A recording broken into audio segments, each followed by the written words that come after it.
Bom dia, doutor Francisco. Para mim é uma honra tê-lo aqui. Eu estava conversando com o doutor Francisco e falando que nós somos a terra dos impossíveis, né? Petrolina, no sertão de Pernambuco, e todos estamos muito felizes. O doutor Francisco ele é professor livre-docente pela Faculdade de Medicina da USP, professor associado do Instituto de Psicologia da USP, mestrado, doutorado e pós-doutorado em Psicologia pela PUC de São Paulo, membro das Academias Paulista de Medicina, cadeira 103, e Psicologia, cadeira 17. Autor do livro Autismo no Adulto, junto com o psiquiatra, professor doutor José Alberto Del Porto. Agora eu passo a palavra para o senhor.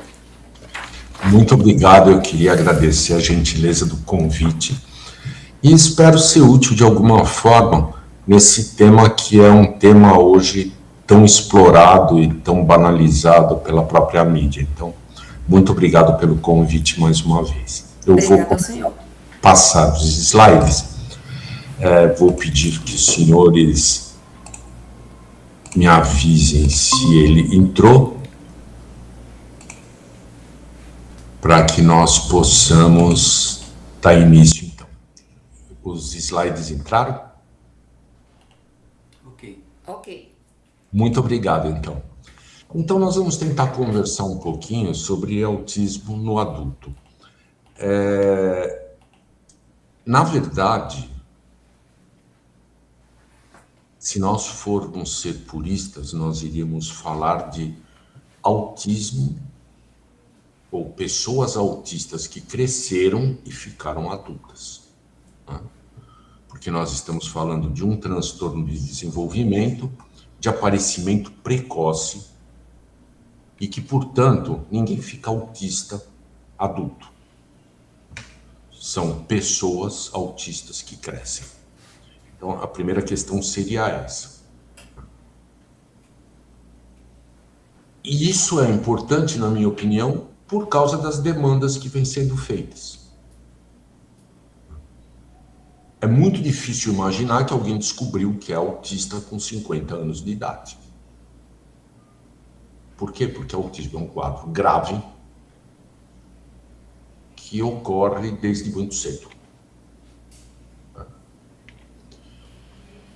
Se nós formos ser puristas, e eu gosto muito de história, por isso eu acho que eu sou um pouco purista, nós podemos nos remeter às primeiras descrições lá para 1790, por aí, com a descrição do Selvagem de Aveiro, o menino selvagem, que foi descrito pelo Itard, foi filmado pelo François Truffaut, e que foi um garoto capturado numa próxima cidade de Aveyron, e era uma criança isolada, com movimentos sem significado, que se balançava sem parar. Vocês têm aqui um texto que eu não vou ler porque seria perda de tempo, os senhores leem, que mordia, arranhava quem chegava perto, indiferente a tudo, não prestava atenção a nada,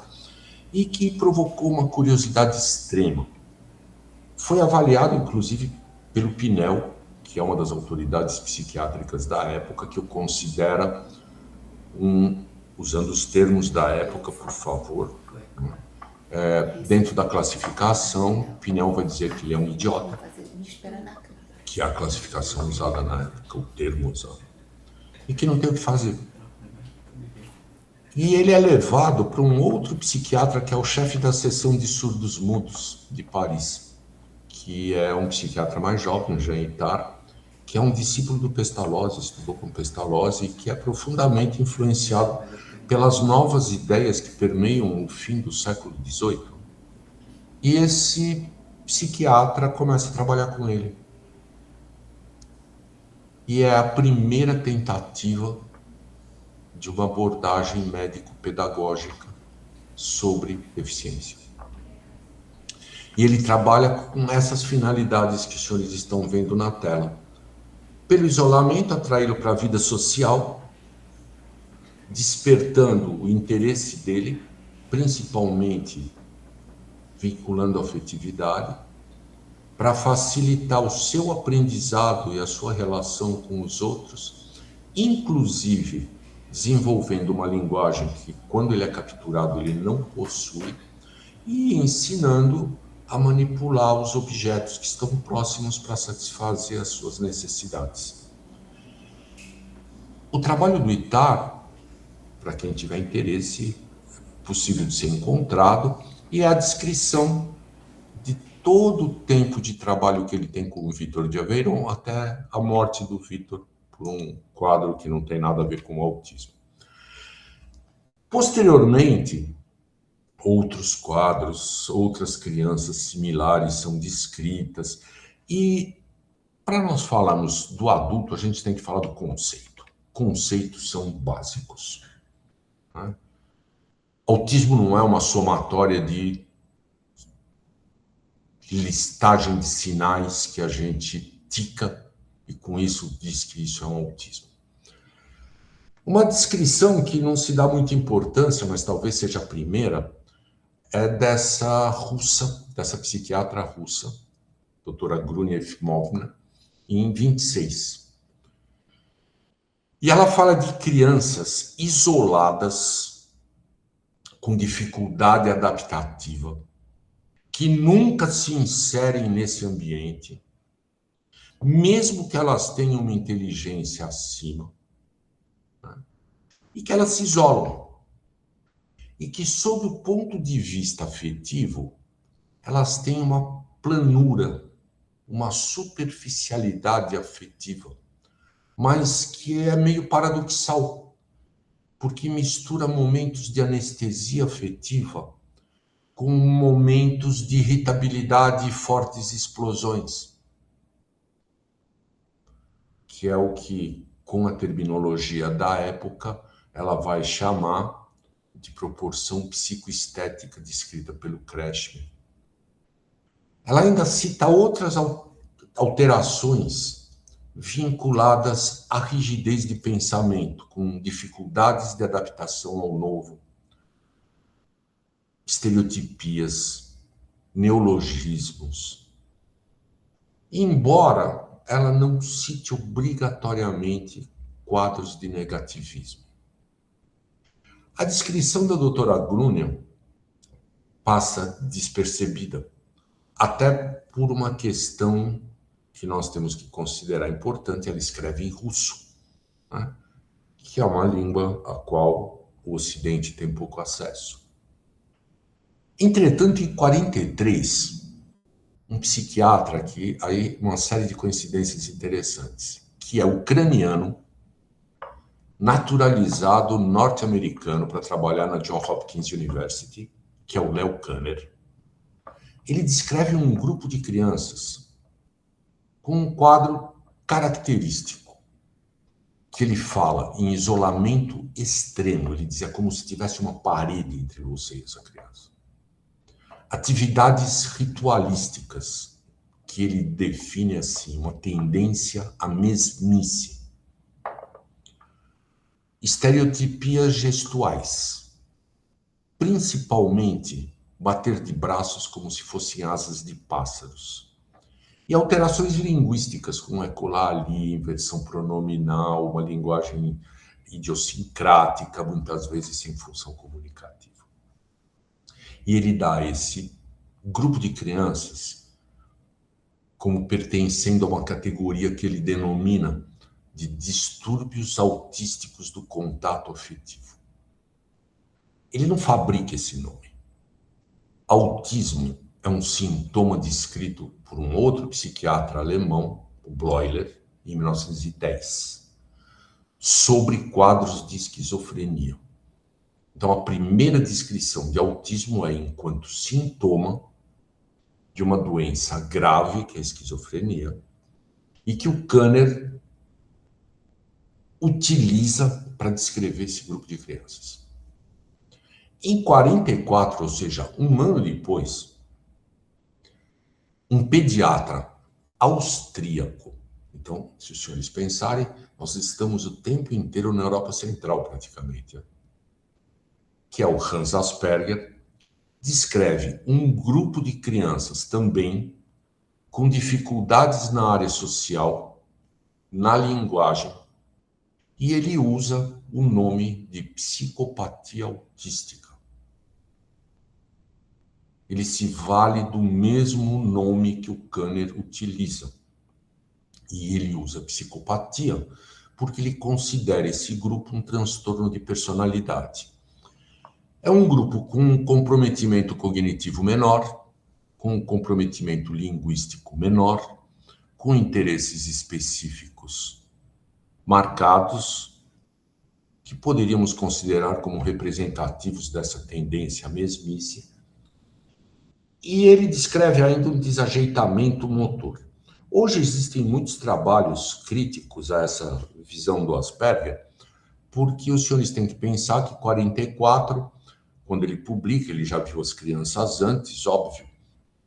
Nós estamos no meio da Segunda Grande Guerra, embora o Asperger não tenha feito parte do Partido Nacional Socialista, ele tem influências grandes da política da época, e alguns autores hoje aventam a possibilidade de ele simplesmente ter se interessado mais por esse grupo com menor comprometimento cognitivo, porque era o grupo que podia ser melhor aproveitado, uma vez que dentro da política nacional socialista,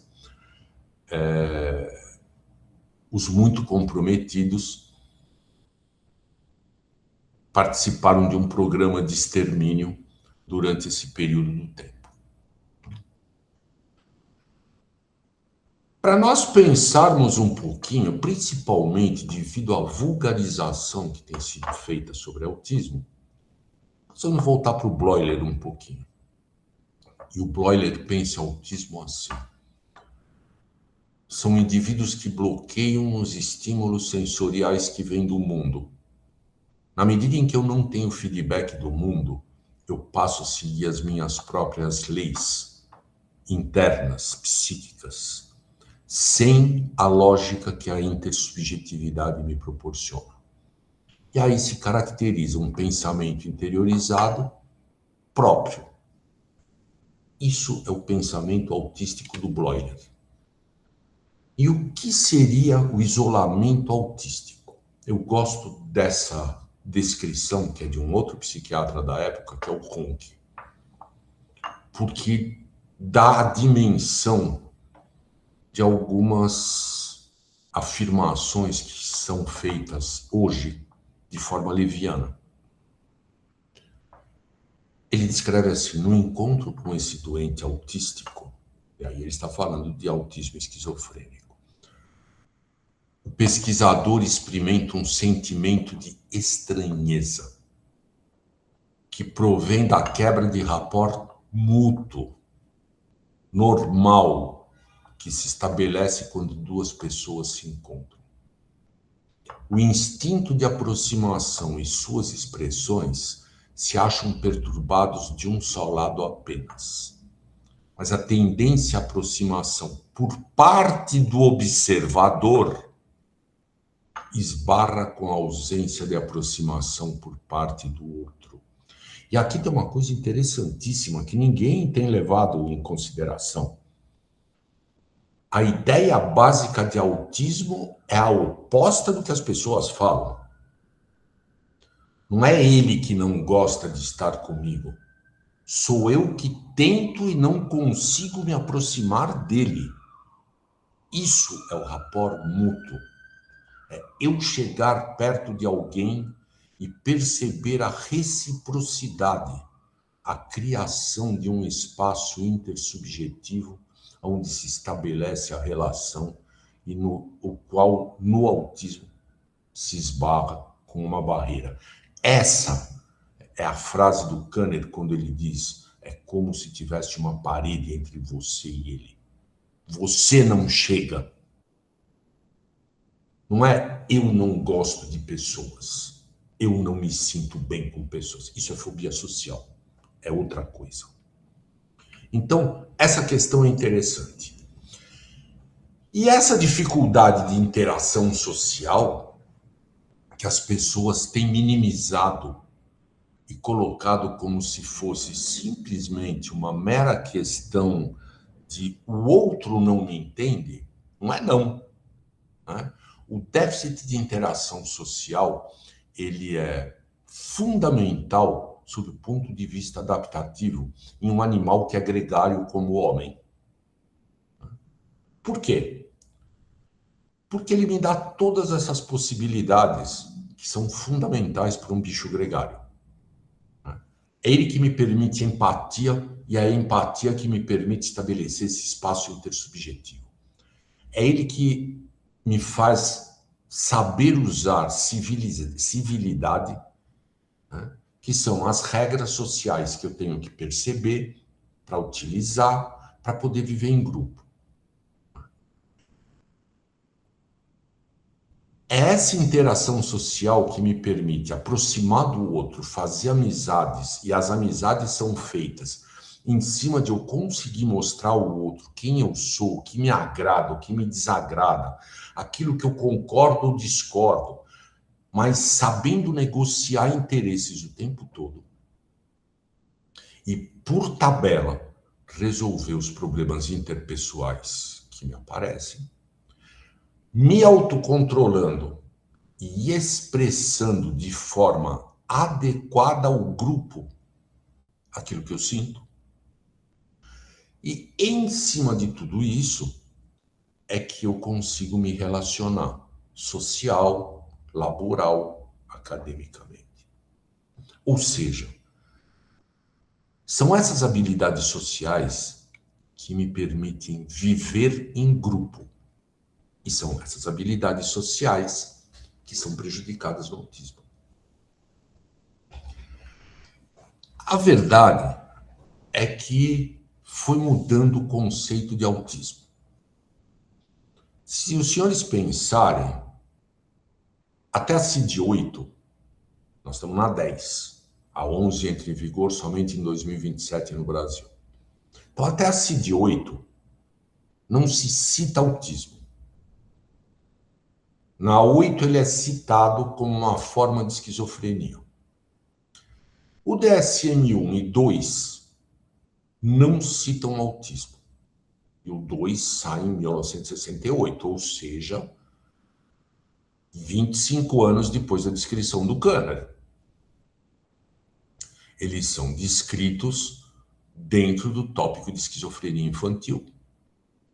Ele aparece pela primeira vez na CID-9 como influência da psiquiatria francesa, dentro dos quadros psicóticos de início específico na infância, junto com um quadro que é descrito em 1910, que é a demência de Heller, com o nome de psicose desintegrativa.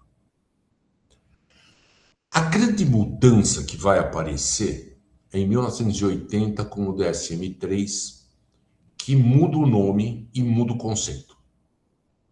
Ele transforma o autismo infantil num quadro sindrômico, porque o DSM-3 ele é uma transformação de uma classificação nosológica em uma classificação nosográfica puramente descritiva e, portanto, sindrômica, e que, portanto, dentro de um quadro sindrômico eu agrupo coisas diferentes, e ele dá o nome de transtorno abrangente de desenvolvimento. E ele faz isso por razões várias, inclusive políticas e econômicas, que não cabem aqui a gente falar, mas ele surge com a finalidade de resgatar a psiquiatria norte-americana. E ele tem sucesso, porque ele vira meio a bíblia da psiquiatria a partir do fim dos anos 80. Mesmo no prefácio do DSM-3 estando escrito que ele não é um livro de psicopatologia e que ele não deve ser usado como tal, que ele é uma classificação.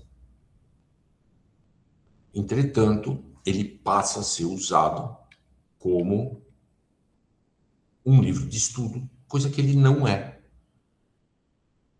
E nesse prefácio ele diz que ele não deve ser usado como um livro de receitas, como ele passou a ser. A partir disso, os senhores vão conhecer as revisões seguintes do DSM. Em 87, a revisão do DSM-3, em 94, o DSM-4, em 2000, a revisão do 4, e em 2013, o 5, e em 2017, a revisão do 5. Em 93 sai a CID-10, que muda o foco.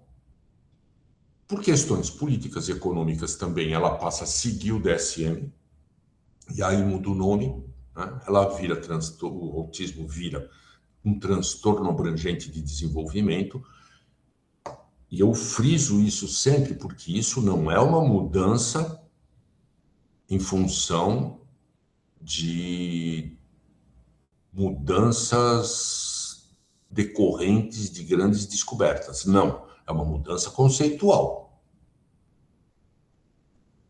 feita por consenso. O DSM, como a CID, são classificações de consenso.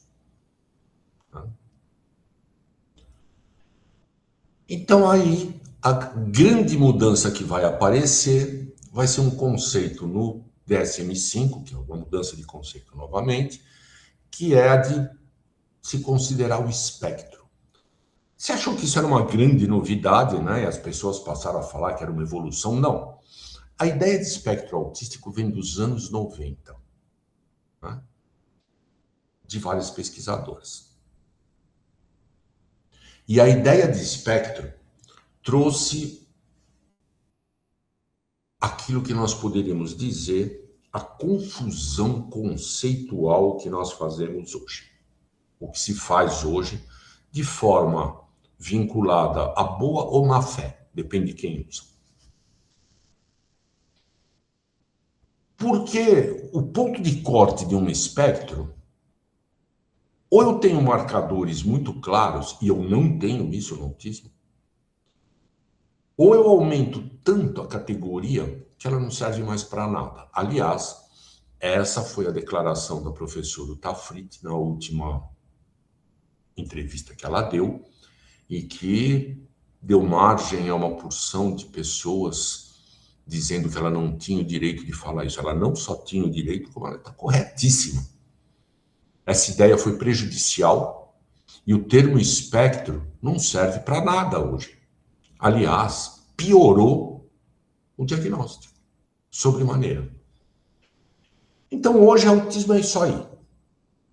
É uma síndrome comportamental, ou seja, da forma como está descrita, é qualquer coisa que tenha comportamentos desse tipo.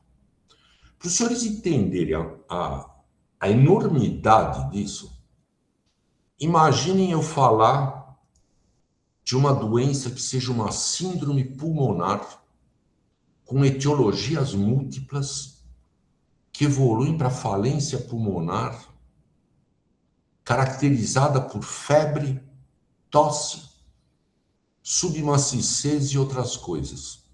Pô, eu posso estar falando de pneumonia, eu posso estar falando de tuberculose, eu posso estar falando de N coisas completamente diferentes, que têm evoluções diferentes e que pressupõem tratamentos diferentes. Infelizmente, hoje nós fazemos diagnóstico assim, principalmente vinculado ao autismo. E isso vai persistir com a CID-11, que vocês têm aí embaixo, o conceito que vai entrar e que não muda em nada. Até porque, a partir da CID-10, ela caminha para e passo com a Associação Psiquiátrica Americana, que é a associação psiquiátrica mais forte sob o ponto de vista político e econômico no mundo. Então, essas são as conceituações que vão estar presentes.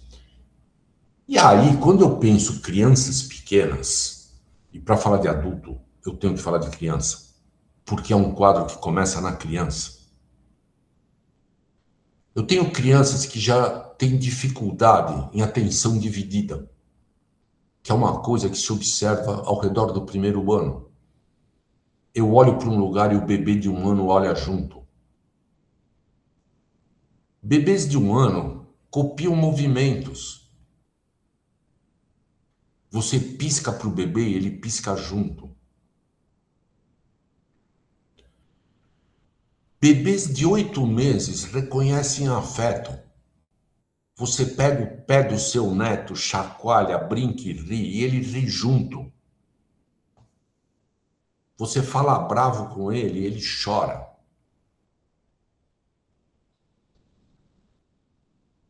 As alterações de comunicação são presentes desde cedo, porque embora tenha uma fonologia e uma gramática que podem ser adequadas, o uso da linguagem é alterada. As interpretações hiperliterais, sem função comunicativa adequada, que podem ser idiosincráticas, estão presentes desde cedo. E, por tabela, as dificuldades semânticas também. Então, quando eu digo que ninguém fica autista aos 50 anos, é porque é praticamente impossível nada disso ter sido percebido antes.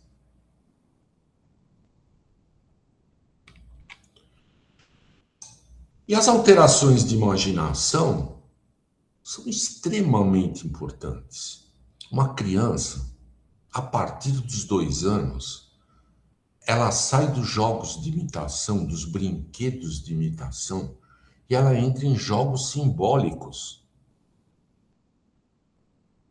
Quando a netinha de vocês fala assim, eu vou servir um chazinho para você, e finge que está pondo com o bulizinho de plástico um chazinho na xícara e te oferece, você toma, e ela te pergunta, você gostou? Isso não é uma mera imitação. Né? Se você continuar conversando com ela, você percebe o estabelecimento do jogo simbólico, e isso está prejudicado no autista, que tem dificuldades de fantasiar e de imaginar. Né? E tem preferência por jogos funcionais. Por isso que ele acerta o quebra-cabeça. Então, essas coisas têm que ser vistas precocemente. E nós estamos esquecendo disso. Seu início ocorre durante o período de desenvolvimento. Primeira infância, geralmente. Os sintomas podem se apresentar mais tarde por conta das demandas sociais. Mas desculpe, as demandas sociais, se esse menino for para a escola com 6 anos, já estão aí presentes. Porque com 6 anos nós temos jogos cooperativos. Então, eu tenho que saber que algumas coisas são evolutivas. Não vou perder tempo. A CID-11 deve mudar um pouquinho sobre esse aspecto. Como nós ficamos profissionais que fazem diagnóstico, igual uma revista que existia na década de 60, os mais antigos vão lembrar de uma revista chamada Capricho, que tinham questionários e você preenchia as perguntas e tinha uma resposta no fim. Se o seu namorado funciona com mais de 14 pontos, ele gosta de você. Se são menos de 14 pontos, ele não é apaixonado por você. Como nós viramos profissionais que fazem diagnóstico desse jeito, a CID-11 ela vai tentar dar um pouquinho mais de detalhamento e vai separar categorias que vão ser difíceis para o clínico fazer, tipo a que vocês estão vendo aqui, né? Autismo sem alteração no desenvolvimento intelectual ou com leve e sem comprometimento de linguagem funcional. Para o clínico fazer isso. E lembrem-se que o diagnóstico de autismo é clínico É um diagnóstico nosológico e, como tal, restrito ao médico. Procurem as determinações do Conselho Federal de Medicina. O diagnóstico de autismo é um diagnóstico nosológico restrito ao médico. Então vai ser difícil para o clínico fazer isso. Mas é uma tentativa. Porque para eu afirmar sem alteração no desenvolvimento intelectual, é difícil se eu não me valer de muitos recursos. Mas, de qualquer forma, isso é o que a CID-11 vai fazer. Então, falei tudo isso até agora, por quê? Porque nós tivemos mudanças conceituais. O Kanner considerava o autismo uma doença. Nós passamos a considerá-lo uma síndrome, que é um conjunto de sintomas e sinais. Ou seja, nós passamos a aumentar tanto esse conceito que começamos a ter dificuldades. O Kanner tinha um modelo de pensamento. Ele raciocinava sob o ponto de vista afetivo, que antes que alguém fale que não existe mais isso, não existe sob o ponto de vista de se pensar a ideia do Bettelheim, das mães refrigeradoras, etc. Isso não se pensa mais. Mas vocês têm pesquisadores tipo Robson que ainda vão pensar sob o ponto de vista afetivo o autismo. Mas o pensamento hegemônico é cognitivo, é um prejuízo cognitivo. E é como tal que nós passamos a pensar. Mas isso também é uma construção teórica, fruto de um pensamento hegemônico. E como nós passamos a trabalhar com a ideia de síndrome, as tentativas de explicação passam a ser muito mais biológicas, razão pela qual a maior parte dos projetos de pesquisa são de base biológica. E não existe, nesse momento, pelo menos que eu conheça, nenhum grande trabalho de tipo compreensivo. Quando eu digo compreensivo, eu estou me voltando para a psicopatologia da Europa continental da metade do século XX. Não existe nenhum modelo compreensivo, fenomenológico, pelo menos que eu conheça, voltado para o autismo. Essa mudança de conceito mudou a prevalência. O Kanner falava em quadros raros, o DSM-3 falava em 4 para 10 mil. Esse 1 para 36 já está velho, porque em 2025 já se fala em 1 para 32. E isso significa, nós prestamos mais atenção, mas nós começamos a pôr na gaveta autismo uma porção de coisas que provavelmente não são autismo. E o tratamento mudou, porque quadros sindrômicos eu trato sintomaticamente. Então, eu passei a usar drogas para autismo visando sintoma-alvo. Ninguém trata autismo com medicamento. Eu trato a agitação do autista. Não existe medicação para melhorar a sociabilidade.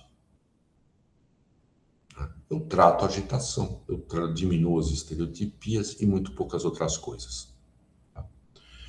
E os modelos psicoterápicos são interessantíssimos porque nós abandonamos totalmente as visões de tipo interpretativo, tipo analítica, sem sombra de dúvida.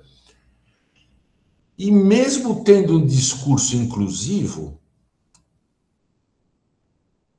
nós passamos a tentar, através de modelos cognitivo-comportamentais, melhorar o desempenho adaptativo desses indivíduos, visando a sua autonomia, óbvio, mas visando a sua inserção. Não inclusão, inserção. Terem comportamentos o mais parecido possíveis com aquilo que se espera. Veja, eu estou trazendo questionamentos. Então, o diagnóstico é clínico. E clínica não é preenchimento mecânico de critérios. Ponto. Pode-se fazer outros exames? Pode. Vejam bem, isso é a legislação brasileira. Cabe ao médico o diagnóstico, artigo 2, inciso 2. E artigo 4, parágrafo 1. Cabe ao médico o diagnóstico nosológico, em função de alterações anatômicas que não temos no autismo, ou psicopatológicas. As alterações psicopatológicas do autismo são o que define o diagnóstico nosológico, a determinação do prognóstico relativo, e isso é uma atividade privativa do médico. Diferente do diagnóstico psicológico, essa é a lei que regulamenta a psicologia. O diagnóstico psicológico é privativo do psicólogo, mas isso não é um diagnóstico nosológico. O teste psicológico tem como objetivo identificar, descrever, qualificar e mensurar características psicológicas. Isso é a lei que regulamenta a profissão. Não dá o diagnóstico de autismo. Então é um absurdo ouvir pela rede social alguém dizer assim: você quer ter um diagnóstico de autismo? É fácil. Faça um teste neuropsicológico, a psicóloga vai dizer que você é autista, você leva para o psiquiatra e ele não tem coragem de dizer que não tem. É um absurdo ouvir isso, porque isso significa desconhecimento, inclusive, da lei. O espectro autístico é isso. Eu uso esse slide porque esse slide é de 1997. Ou seja, ele é anterior ao DSM-5. Portanto, a ideia de espectro é antiga. E é em função da gravidade dos sintomas, que passam de um isolamento muito grave a aproximações bizarras, que passam de uma ausência de linguagem a uma linguagem idiosincrática, que passam de movimentos estereotipados marcados a interesses específicos com prejuízo adaptativo. Ter interesses, qualquer colecionador tem. Um colecionador não tem prejuízos adaptativos pelos seus interesses. Isso é básico. E aí nós entramos na epidemia de autismo. Esse foi o crescimento entre 2004 e 2020. Se os senhores... E isso eu estou usando só o CDC. Tá? Aí eu fiz uma brincadeira. Entre 1988, que é o DSM-3, e 2010, são 22 anos, o índice de crescimento anual foi 3,5%, praticamente, por cento ao ano. Entre 2012 e 2023, foram 13 anos, o crescimento foi ao redor de 14,4% ao ano, o que é descrito. Se isso for verdade, aí é a minha brincadeira, vocês não vão levar a sério. Eu fiz uma progressão aritmética. E se isso for verdade, e a taxa de crescimento continuar sendo essa, em 2033 nós vamos ser todos autistas. E aí eu costumo brincar e dizer que todos não, porque eu não serei, porque ele que continuará fazendo os diagnósticos. Mas isso é um absurdo. Isso é o alienista do Machado de Assis. Nós estamos transformando um diagnóstico, que é uma categoria importante para se pensar tratamento, em uma ideia geral. E isso é um absurdo, que não serve para nada. Não serve para nada? Serve, porque traz problemas sérios. O censo de 2010 do IBGE diz que nós temos 45 milhões de deficientes no país. Isso é 23,9% da população. Depois de 2010, nós acrescentamos como deficientes TDAH, diabetes, Tourette, Alzheimer, Crohn, epilepsia, fibromialgia. Nós acrescentamos tudo isso. Se eu pensar que acima de 60 anos nós entramos no território da Previdência Social, nós temos que pensar que nós estamos trabalhando com mais de 50% da população.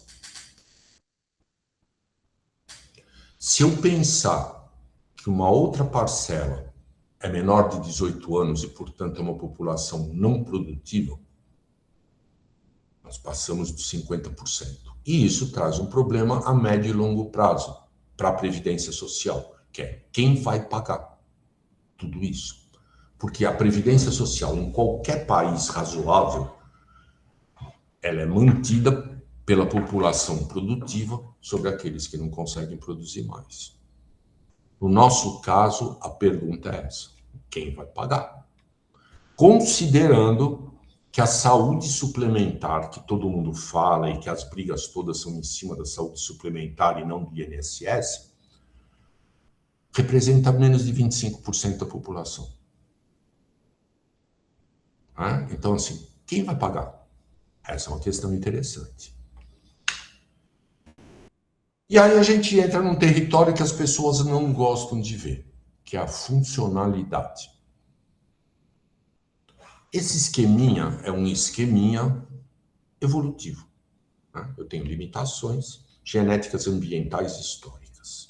E é isso que me dá adaptação. Diagnosticar é reconhecer com um propósito clínico e a terapêutica. De comunicação, de ensino, eu preciso contar o que é autismo. De pesquisa e de perícia. E aí hoje ainda tenho que fazer uma coisa que a família pediu. E eu não vou fazer porque eu não sou perito, então eu não faço laudos. Eu vou fazer um relatório, que é só uma descrição. E é em cima desse relatório que se propõe um tratamento. E eu tenho que lembrar que esse tratamento psicofarmacológico em autismo é aproximadamente em 1/3 dos casos. E que o tratamento à base de habilitação, eu tenho que checar o que eu estou falando. Porque eu recebo pedidos de relatórios de 60 horas de estimulação. Se eu considerar o que uma criança tem que fazer, 4 horas por dia ela está na escola. Pelo menos 2 horas ela usa para almoçar e 2 para jantar. Isso se transformou em 8 horas. De 8 a 10 horas ela dorme. Então isso já virou 18 horas. Pelo menos 1 hora ela brinca. 19 horas. Se eu não contar que ela tem deslocamentos, que ela toma lanche, que ela vai ao banheiro, se eu não contar nada disso, sobraram 3 horas por dia para estimulação. Isso não dá 60 horas por semana, nem morto. Aliás, não dá 40. Então eu tenho que saber o que eu proponho de tratamento. E quando eu proponho tratamento, a gente ouve muito isso, ele é nível 3, ele é nível 1, os que aumentaram a prevalência foram os de nível 1. Lembrem que o DSM não é legalmente válido no Brasil. O Brasil usa a CID-10. E para eu dizer a gravidade, a funcionalidade, eu tenho que pensar com a CIF. O DSM não serve. Ele não é uma classificação com validade legal no Brasil. Então, eu posso usar, sob o ponto de vista de raciocínio clínico, para mim. Mas ela não tem valor legal. E isso é básico. É um transtorno presente desde o nascimento ou começo da infância.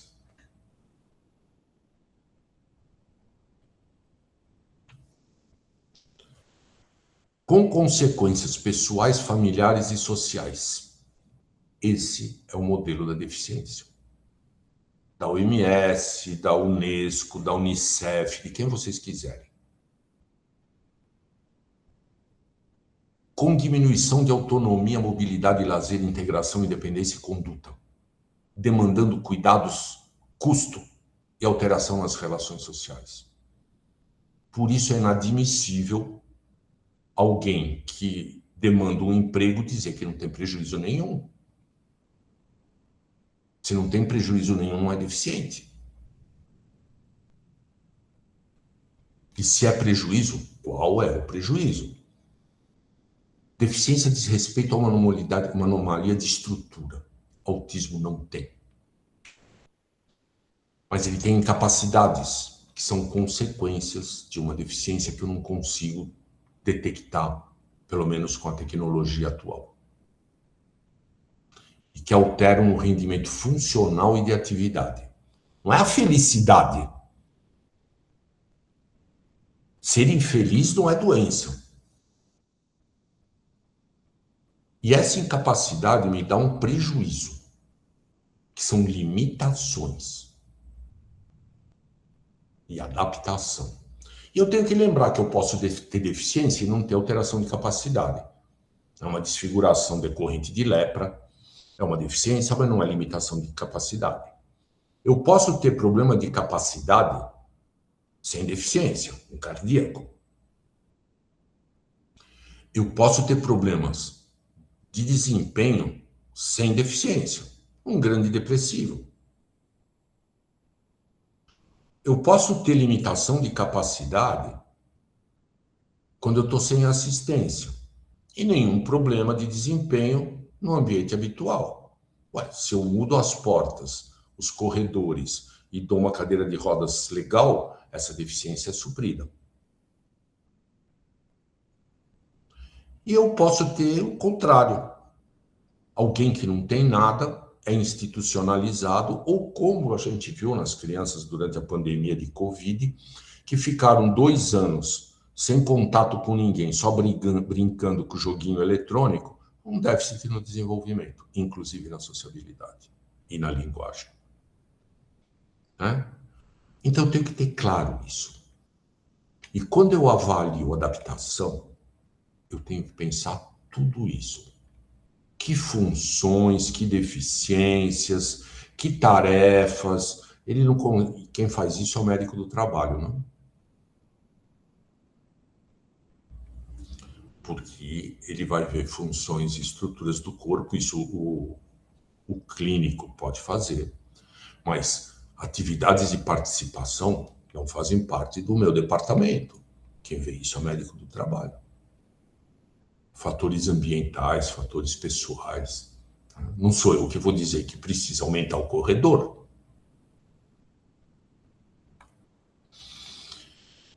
E eu preciso ver qual o percentual de deficiência. E eu preciso ver isso a partir de instrumentos de mensuração padronizados. Porque senão não vale. O quadro por si só não diz nada. E vocês têm que pensar que o diagnóstico clínico pode não ter nada a ver com a demanda pericial. E isso também tem que ser claro. Quando eu falo de incapacidade, eu estou falando de incapacidade em relação a quê?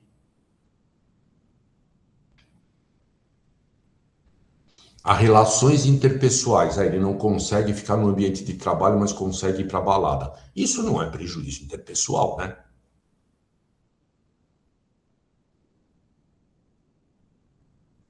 E aí nós vamos entrar no adulto. Eu vou ultrapassar um pouquinho a hora. Adulto é um cara que cresceu. E ele é capaz de cuidar da vida dele. E, portanto, ele é capaz de gerenciar o dia a dia, a sua vida financeira, o seu trabalho, o seu projeto. Ele tem que saber quando ele deve trabalhar e quando ele não deve. bancar os boletos, que são os compromissos da vida familiar e social, quando ele pode cuidar dos interesses dele, quais os significados. Aquilo que eu planejei lá atrás, quando era adolescente, tem que virar concreto agora.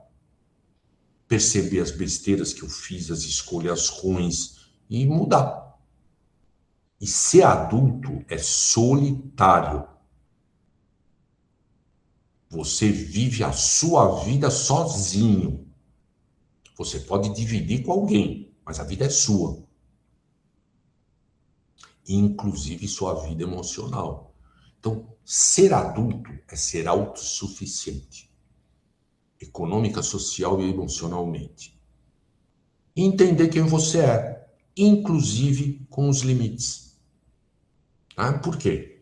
Porque você tem um mundo que é seu, natural, e que representa uma boa parte dos teus limites. Eu tenho 1,83 m. Não dá para ser pivô de time de basquete. Ponto. Quando muito, dá para eu ser líbero de vôlei feminino, porque nem do masculino eu tenho altura. E eu não sou baixo. E eu tenho que saber isso. Eu não posso ser o que eu quero. Eu sou o que eu posso. Ser adulto é isso. Eu tenho que saber que eu estou num mundo. Eu peguei esse bonde andando e vou descer dele com ele andando. E eu tenho que perceber qual é esse mundo que eu vivo. Eu posso achar que eu sou uma raposa, mas eu não posso querer que vocês achem. Por quê? Porque eu não sou. E eu tenho que saber que eu posso querer ser, mas que eu não sou. E que eu não posso exigir de vocês que vocês finjam que acham que eu sou uma raposa. E isso vai se tornando cada vez mais complexo à medida em que eu cresço. E eu tenho que ter um mundo meu. É por que eu levanto de manhã? Por que para mim foi interessante aceitar falar para vocês? Isso tem que ter sentido para mim. Isso é o meu mundo. Isso é ser adulto. Eu tenho que me compreender em termos de quem eu sou e do que eu posso. E isso é só meu. Qualquer coisa que eu fizer com a minha vida é decisão minha. E a rebarba é minha. Isso é ser adulto. Então, isso define como eu lido com as coisas, como eu lido com as coisas, com as pessoas, como eu me relaciono com o que eu faço, qual o significado que eu ponho nisso, se eu faço isso só de forma utilitária, ou se eu faço isso porque isso tem sentido para mim. Isso é ser adulto. E tudo gira ao redor do contexto humano. As coisas não são em si, as coisas são para si. E eu lido com elas e com as pessoas em função da concepção de mundo que eu tenho. Um adulto é constituído pelos significados que ele dá para as coisas e para as pessoas, ou seja, para o mundo. Isso não é absoluto. Isso é para mim. E é isso que vai definir as relações. E isso não é absoluto nem imutável, porque à medida em que eu me questiono, eu confronto as minhas possibilidades e decido. E eu decido, inclusive, em relação ao tempo. Por quê? Porque a maior limitação que eu tenho é a morte. Eu não tenho todo o tempo do mundo para definir o que eu vou fazer. Eu tenho um tempo, um limite. E é isso que dá significado para a minha vida. Eu não posso ter agora projetos semelhantes aos projetos que eu tinha com 20 anos. Eu não tenho mais 50 para viver. Então, os meus projetos tem que ser a médio e curto prazo. Mas sou eu que tenho que saber isso.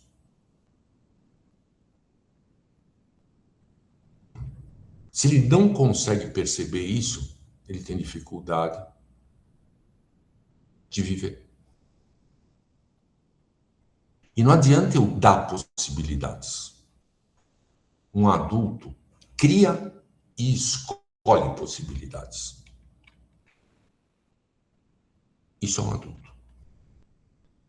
Um adulto é caracterizado pela liberdade, que é ansiogênica. Pois para escolher uma coisa eu tenho que soltar outra.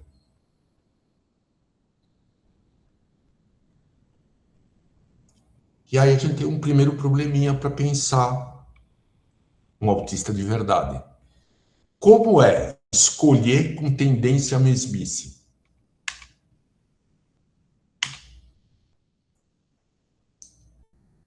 Sob o ponto de vista legal, eu tenho isso, né? Com 18 anos eu virei adulto.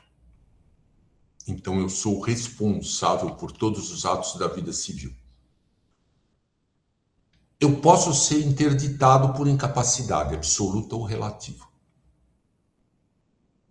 São sujeitos a isso, né, pessoas com deficiências, enquanto medida protetiva.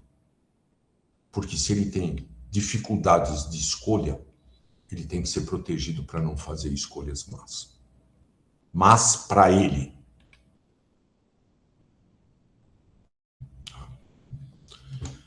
Vamos projetar isso em algumas áreas pequenas. Trabalho. A primeira questão que tem que se levantar é essa: trabalho é um direito ou uma obrigação? Se eu for ser cristão, trabalho é um castigo. Gênesis capítulo 5. Ganharás o pão com o suor do teu rosto, parirás com dor. Castigo de Deus quando expulsa Adão e Eva do paraíso. Se eu for pensar uma sociedade moderna, inclusive com a ética protestante associada, o trabalho dignifica o homem. Isso é uma mudança conceitual do significado do trabalho que passa a identificar alguém. E aí entra uma outra coisa interessante. Isso me dá um papel de identificação porque eu tenho o desejo de ser reconhecido pelo grupo ao qual pertenço, como igual e único. Como que é querer ser reconhecido e pertencer a um grupo quando eu sou isolado? Qual é o sentido? Porque eu estou trazendo paradoxos. O trabalho é parte integrante da vida das pessoas, pelo menos na modernidade, né? Porque possibilita a construção de uma identidade. Eu sou Francisco, mas eu sou psiquiatra. Só isso profissional? Não, também pessoal. Né? E pode ser um meio de reconhecimento e de valorização. Vocês me chamaram para falar, porque de alguma forma isso é um reconhecimento. Mas aí tem uma questão interessante, que é um paradoxo quando a gente fala de inclusão. Porque a gente está falando assim, eu valho por aquilo que eu produzo? Se é isso, a inclusão vai para o espaço. Sob o ponto de vista conceitual. Sob o ponto de vista prático, não basta eu contratar pessoas autistas. Né? Eu preciso dar suportes para isso. No caso das deficiências mentais ou dos autismos, esse suporte não é físico, nem é suporte informático. É gente. É gente que vai dar suporte no planejamento, compensar as falhas de função executiva, no alinhamento de regras sociais e nos déficits de teoria da mente. Isso significa uma coisa que não se gosta de falar, que é custo. Porque ninguém vai fazer isso, porque é bonzinho. Você tem que pagar alguém para fazer isso. Então, isso exige suporte humano de toda uma equipe. E isso é uma das razões de que uma boa parte das pessoas com autismo que conseguem entrar em uma vaga de trabalho não se mantém. Elas têm muito menos chance do que outros tipos de deficiência. Porque a maior parte das dispensas profissionais, independente de autismo, não é por questões técnicas ou de competência, é por questões de relacionamento. Isso no ambiente de trabalho. E mesmo com essa ideia, que não é uma ideia médica, a ideia de neurodiversidade vem das ciências sociais, ou seja, não tem respaldo médico, biológico nenhum. Mas mesmo partindo dessa ideia, né, vocês precisam pensar o que é o mercado de trabalho dentro de uma sociedade capitalista, e nós estamos nela, não adianta eu fingir que não. Ele é exigente quanto à produção. Por quê? Porque isso mexe com custo. E custo mexe com consumo. Então, quando eu falo de colocação em mercado de trabalho, é muito mais fácil eu pensar em deficiências físicas, auditivas, visuais, do que em deficiência intelectual ou autismo. Até porque deficiência física, eu também tenho um contínuo. Eu posso partir de um tetraplégico até alguém que não tem a falange distal do dedo mínimo da mão esquerda. São deficiências completamente diferentes, com possibilidades de produção e de adaptação completamente diferentes. Quando eu trabalho com processador mental, que são os DIs ou os TEAs, isso muda significativamente. Então, os programas profissionalizantes são diferentes já. Porque eu preciso de posturas básicas, hábitos e atitudes esperadas. Isso está muito longe da inclusão. Isso está dentro daquilo que a gente chama de integração. E essa frasezinha final que eu falei antes, as demissões no mundo corporativo são muito mais decorrentes de postura profissional do que por problema técnico. E aí a gente tem uma lei. Então, empresas até 200 empregados contratam 2%, reabilitados, isso é importante, ou habilitados. É muito mais fácil eu pôr um DA ou um DV. É isso. E quando esse indivíduo vai procurar a vaga, ele precisa dizer, né, que ele é deficiente no momento da inscrição. Ter a limitação que justifica a deficiência atestada, inclusive com exames complementares quando necessário. Essas limitações têm que ser comprovadas na perícia de ingresso, mas mesmo assim, ela tem que ser compatível com o cargo. Isso pode parecer um absurdo, mas é óbvio, né? Qual de vocês se trataria com um dentista cego? Nenhum. Então, a limitação tem que ser compatível com o cargo. E aí a gente entra em sexualidade. Sexualidade é um comportamento complexo. E eu peguei trabalho em sexualidade porque são duas características importantes do adulto. Eu preciso saber quem eu sou. Isso é consciência de eu. Eu posso querer ser outra coisa, mas eu tenho que saber quem eu sou. Eu tenho que olhar no espelho e enxergar. Eu tenho que saber que vocês olham para mim e vocês reconhecem quem eu sou. Eu posso querer que vocês achem outra coisa, mas eu tenho que saber o que vocês acham. Isso é consciência de realidade. Se eu estou contente ou não estou contente com quem eu sou, isso é outra coisa. Isso é satisfação. Se vocês me pressionam para eu ser o que eu não sou, isso é discriminação. E se eu tenho prejuízo porque vocês me põem para fora do ambiente pelo que eu sou, isso é estigma. Então eu tenho que separar muito bem. Porque como psiquiatra, os 2 primeiros itens me dizem respeito. O terceiro já não diz. Porque felicidade não faz parte.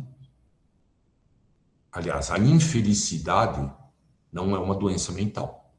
A doença mental pode me fazer infeliz, mas a infelicidade não é uma doença mental. E o 4 e 5 passam muito longe de mim, que são atividades puramente sociais. Então, como eu falei, sexualidade é algo complexo, que envolve todo o psiquismo do indivíduo. Aqueles 3 mundos, o mundo biológico, o mundo social e o mundo pessoal. Então, é uma atividade na qual os significados e os símbolos são importantíssimos. E aí, a primeira questão, dentro da brincadeira de paradoxos que eu estou falando, é como fica alguém com prejuízo na teoria da mente que me impede de perceber o outro me relacionar afetivamente. Como que é isso? Se, por definição, um relacionamento erótico é compartilhar segredos, desejos, medos, sentimentos que eu percebo sem que o outro expresse. Como que é isso? O Baron Cohen, que é um dos que hoje defende a neurodiversidade, num livro dele, ele fala uma coisa interessante, que intimidade é poder perceber o que o outro pensa sem que ele fale. Que a relação com alguém é muito mais do que um mero interesse sexual. É o compartilhar com o outro. Como é isso quando eu tenho dificuldade em perceber o outro?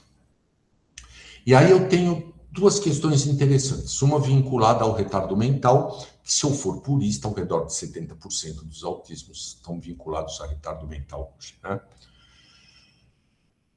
Então eu vou ter algumas dificuldades importantes, como vocês veem, nos graves e nos moderados, dificuldade de estabelecimento das próprias relações interpessoais, e nem vou falar da durabilidade, porque no mundo pós-moderno as relações são fluídas, acabam facilmente, mas a gente espera que elas não acabem quando começam, né? Mas mesmo assim nem vou entrar. Mas as relações interpessoais são pouco específicas e muito pouco duradouras.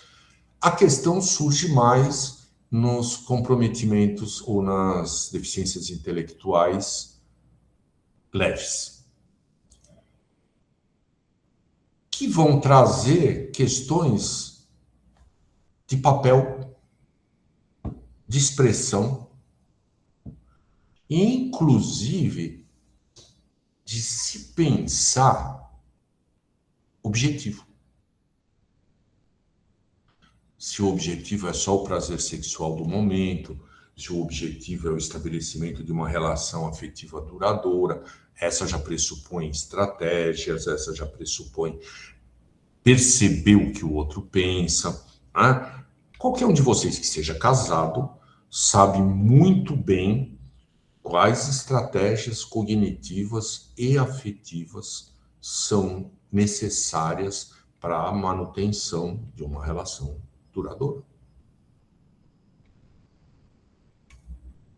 Se eu projetar isso nos autistas, e aí eu tomei a liberdade de usar os níveis do DSM para construir uma conduta sexual. Os muito graves, uma boa parte deles já não tem interesse, com impulsos sexuais pouco desenvolvidos, com comportamentos ritualizados que aumentam quando o indivíduo fica ansioso, por exemplo, a masturbação.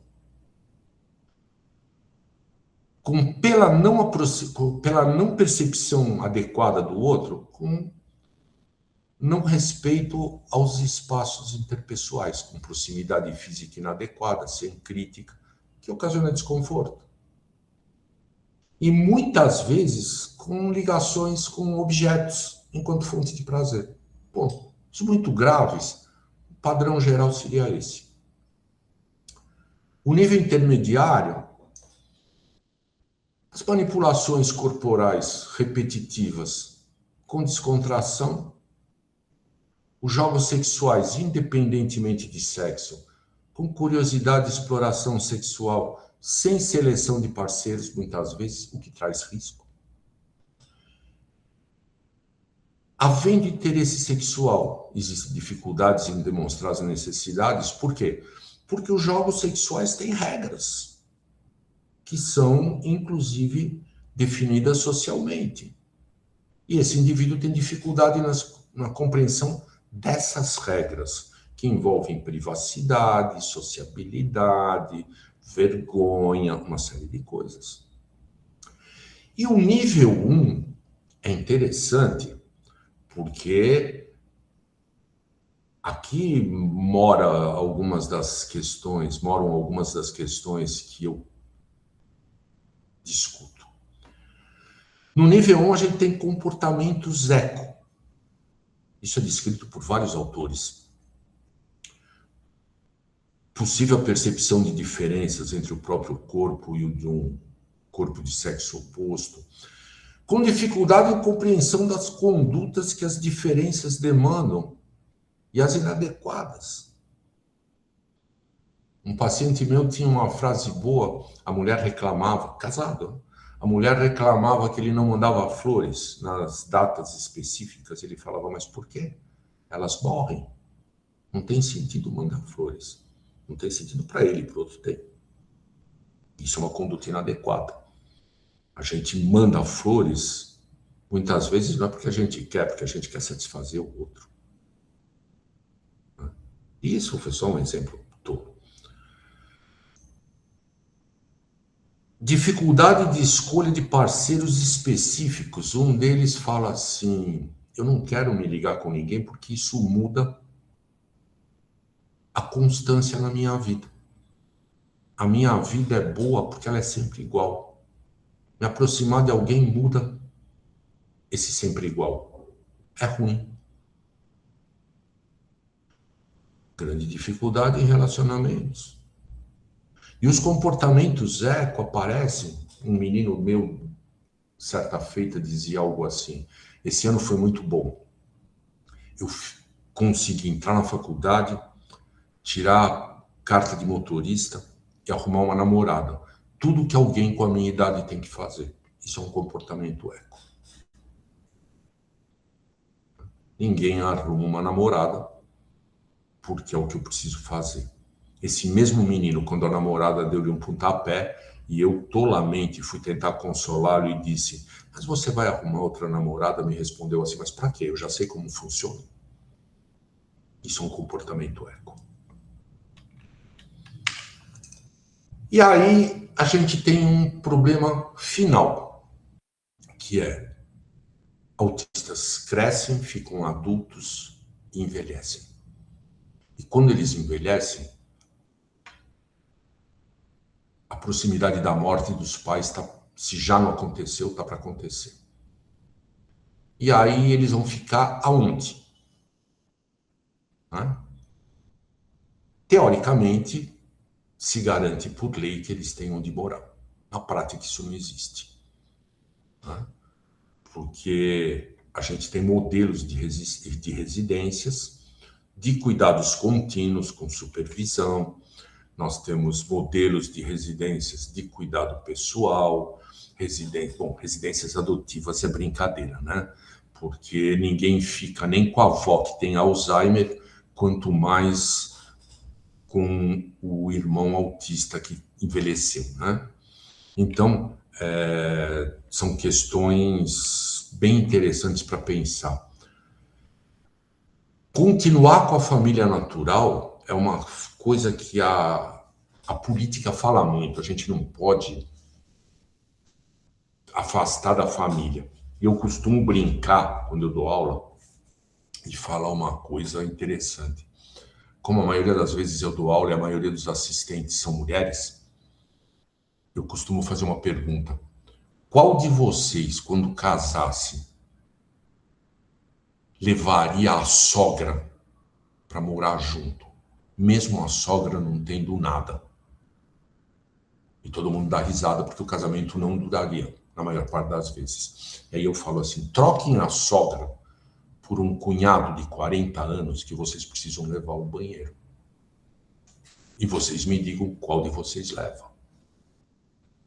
Né? Porque algumas coisas são muito interessantes no discurso e muito pouco viáveis na prática. Então, modelos de moradia nós temos uma série. Basta se pensar quais seriam viáveis. E os que existem no Brasil, pelo menos os que eu conheço, são de iniciativa particular, de pais que estão envelhecendo e estão buscando fazer algo para os filhos. Como são modelos de manutenção e não de tratamento, a presença de profissionais é menor. E isso tem que ser pensado. E os modelos de residência diferem muito dos modelos institucionais pelo número de moradores, pela inserção na comunidade, por ter uma equipe que não rodizia, que é constante, por uma tentativa de integração na própria comunidade, usando os serviços dela, né? Por respeitar o conceito de casa. Não é um lugar de tratamento, é um lugar de morar. Mas isso tem que ser pensado. Os pais estão presentes no cuidado dos filhos pequenos. Quando eles crescem, se espera que eles ganhem autonomia, virem adultos e passem a exercer sozinhos as atividades de adulto. Isso não acontece na pessoa com TEA. Quanto mais avançada é a idade da pessoa com TEA, mais cansados os pais estão, porque eles estão envelhecendo. E quanto mais eles têm que estar presentes em atividades cotidianas, mais cansados eles estão. Imaginem vocês darem um banho num filho até os 30 anos de idade. E as preocupações aumentam, porque assim, quando eu morrer, quem cuida dele? E envelhecer significa ficar dependente cada vez mais.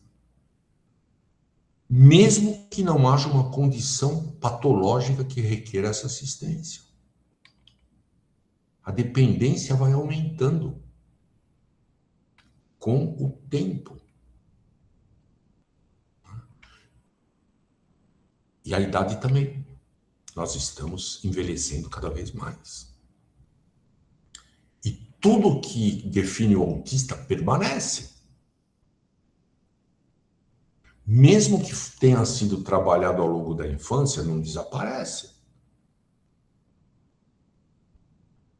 E eu enfatizo a ligação entre o autismo e a deficiência intelectual. Porque tudo isso continua em alguém velho. Tem benefícios? Tem. Mas o benefício depende da renda mensal familiar e isso é constatado pelo perito, não pelo clínico. Tá? As comorbidades existem no autismo. Epilepsia é uma comorbidade, bom, deficiência intelectual, óbvio, epilepsia. Alterações em multissistemas e alterações psiquiátricas. Tudo isso associado às comorbidades da velhice, que vão demandar maiores e mais específicos sistemas de apoio. Então, pensar autismo no adulto e na velhice envolve uma porção de aspectos, né? Biológicos, que eu não posso esquecer, psicológicos, mas mais importantes na minha cabeça, sociais e legais, porque demandam cuidados específicos por necessidades específicas e que são negligenciados de boa ou má fé, né? Porque algumas vezes eles são abordados de uma forma que é romântica, muito pouco prática, né? E viver é isso. Nós temos que ficar nos equilibrando entre as escolhas e as consequências. O que nós fazemos com o autismo também é isso. Nós temos que escolher aquilo que nós desejamos, que nós consideramos que é o melhor para eles. Esse é o fruto do que eu vivi a vida inteira. E as consequências. Os discursos servem para muito pouca coisa. As escolhas e as condutas, sim. Talvez essa seja a maior dificuldade. Diferenciar o que é sério do que é ideológico, político ou afetivamente desejável. Porque quando eu faço isso, eu sacrifico a verdade no altar do politicamente correto. Acho que a grande preocupação minha, e principalmente um dos motivos de eu aceitar sempre que me pedem para falar sobre autismo, é isso. Agradeço vocês terem ficado até agora e peço desculpas por ter falado mais do que devia, mas eu falo muito. Mas assim, a gente tá só agradecendo. É tanto que teria algumas perguntas. Eu botei, o senhor respondeu a todas as perguntas. Que bom, fico A feliz. gente está muito feliz com isso e vamos pensar nas possibilidades do senhor vir aqui conhecer a Terra dos Impossíveis. Tá certo? Vou gostar muito. É só Vamos questão de pensar nisso. combinar. Eu fico muito feliz. A gente Eu está aqui também. realmente, assim, sem palavras, porque foi Mas um tema muito bem abordado. Obrigada, Val. eu que agradeço o convite e a gentileza. Muito obrigado. Com certeza. Obrigada.